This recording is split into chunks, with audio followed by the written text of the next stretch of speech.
કાર્યક્રમ હતું એ બાબત સાહેબ એ બાબત હું બે વસ્તુ એક ચોખવટ કરી દઉં મીડિયા વચ્ચે બે વસ્તુ હું ચોખવટ કરી દઉં.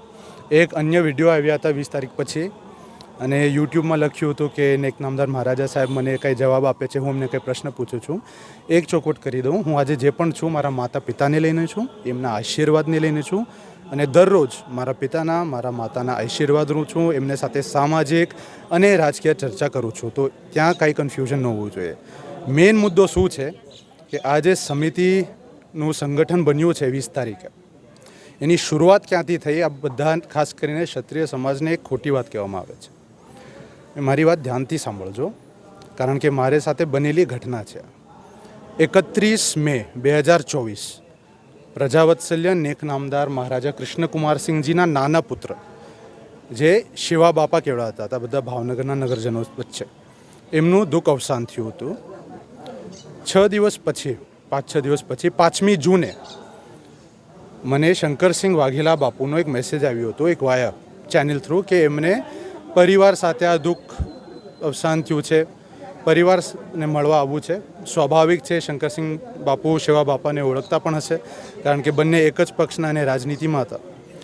મને લાગ્યું બાપુ આવે છે અમારે માટે સારું રહેશે, સમાજના એક વડીલ છે, અનુભવી વ્યક્તિ છે, એમનો સહારો પરિવારને મળે આ સમયમાં જરૂરી. બાપુ જ્યારે આવ્યા એમને સાથે અન્ય સમાજના વ્યક્તિઓ આવ્યા હતા.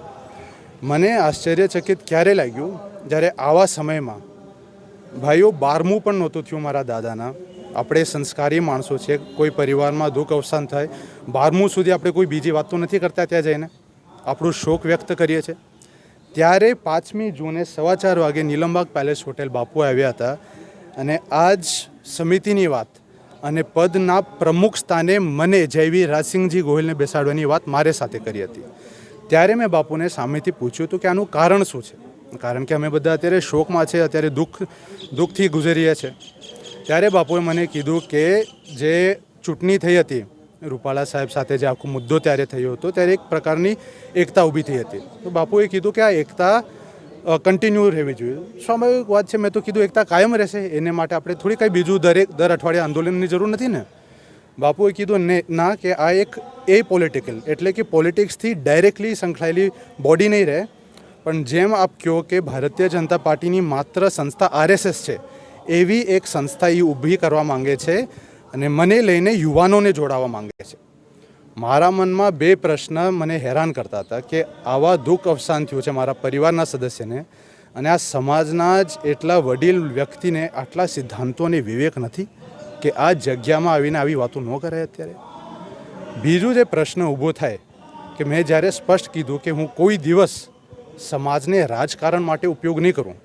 રાજકારણમાં આવવાના મુદ્દા ભાવનગર જિલ્લાની અન્ય શૈક્ષણિક સુવિધાઓ, આર્થિક પરિસ્થિતિ, અન્ય એવા મુદ્દાઓ છે જે ડિસ્ટ્રિક્ટ અને સિટી રિલેટેડ છે. વાત ત્યાં પૂરી થઈ ગઈ. એ પછી એમને જે પદ આપ્યું નેક નામદાર મહારાજા સાહેબને 20મી તારીખે કાર્યક્રમ થયું એ થઈ ગયું. હવે મૂળ પ્રશ્ન હું મારા ક્ષત્રિય ભાઈઓને મીડિયાથી પૂછવા માગું છું અને કહેવા માગું છું, એક કે મેં જે પોસ્ટ મૂકી એ મારા પિતાના સમર્થન માટે મૂકી હતી, એના સપોર્ટ માટે કે કોઈ મારા પિતાના, મારા માતાના, મારા પૂર્વજોનું નામ ઉપયોગ પોતાની રાજનીતિ માટે ન કરે. અને છેલ્લી વાત એક પ્રશ્નથી હું ફિનિશ કરીશ, અને આપ પોતે વિચારજો કે 20 તારીખના કાર્યક્રમમાં અગર ભાવનગર રાજવી પરિવારના પ્રજાવત્સલ્ય નેક નામદાર મહારાજા કૃષ્ણકુમારસિંહજીના કોઈ પણ વંશ ત્યાં હાજર ન હોત, મહારાજા કૃષ્ણકુમારસિંહજીને ભારત રત્નની વાત કરવાની ત્યાં ડિસિશન ન લીધું હોત, તો આ સમિતિનું શું અસ્તિત્વ હોત? ભાવનગર રાજવી પરિવારનું નામ એ સમિતિથી 2 મિનિટ માટે આપ કાઢી દો અને પોતાને પૂછી લ્યો, આપ મીડિયાના ભાઈઓ અને બહેનો પોતે ત્યાં જતા? તો આ પ્રશ્ન ક્ષત્રિય સમાજનું ધ્યાન દોરવા માગું છું. આપ જાગૃત રહ્યો. બાપુ વડીલ છે, વડીલને માન સન્માન અપાય, પણ વડીલ પણ જ્યારે ખોટું કરે ને, યુવાનોને એટલી શક્તિ હોવી જોઈએ ને નિડર હોવું જોઈએ કે સામે આવીને કહો આ ખોટી વાત છે. મારા માતા, મારા પિતા, મારા પૂર્વજોને હું કોઈ દિવસ આપ એમને ઉપયોગ નહીં કરી શકો રાજકારણ માટે, અને કોશિશ કરશો તો હું એકલો ભલે અહીંયા સામે ઊભો રહીશ.